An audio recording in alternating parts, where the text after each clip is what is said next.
realize they're being funny.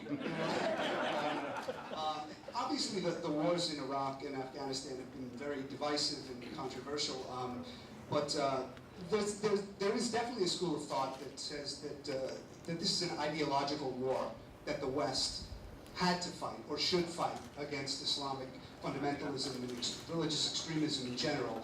And I know you've been outspoken on this, but I would like you to, if you don't mind, to just expound a bit on how you feel about the rectitude of this being an ideological war that needs to be fought.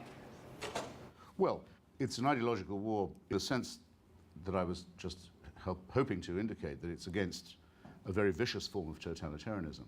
A form, because totalitarianism will tend not to be content just with dominating the country that it happens to own. It doesn't want its citizens to be able to compare notes with other countries. It doesn't want there to be other countries where that comparison can be made. It will always have an aggressive tendency. If this is theocratic, then it has an even more sinister and equally matching tendency, which is this. Try and run a society out of a holy book, and I'll tell you what will happen. It's been tried. All the children's teeth will fall out. Okay? The elevator won't go all the way to the top of the building. There won't be enough food. There will be terrible microorganisms dining long and well on everyone in the society. That just will happen if you do this. But when this failure, this terrible state failure comes, there is no means by which you can blame the failure on yourself. You cannot be self-critical about it. Why, therefore? Why is there hardly a blade of grass growing between Kandahar and Kabul? Why is there misery? Why are there fistulas and ulcers everywhere? Because of the Jewish Crusader conspiracy, obviously, which means we must export our violence and failure by force to other countries. Well, we have no chance of ducking this confrontation. Since I think I understand some of the backstory of your question, I shall say now that anyone who says that there's a possibility of withdrawal from any of these countries is fooling themselves and trying to fool others.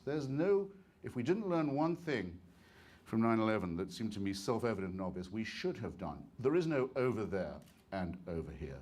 For one thing, it's over here and censoring the Washington Post.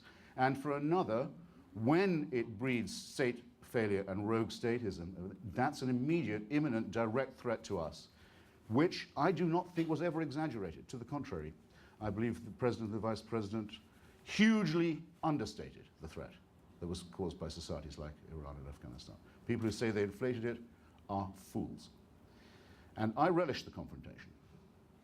And I think the 82nd Airborne is guarding us while we sleep.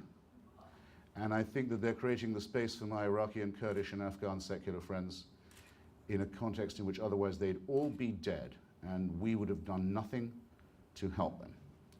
So, more than I thought. A little better than I thought, but not good enough.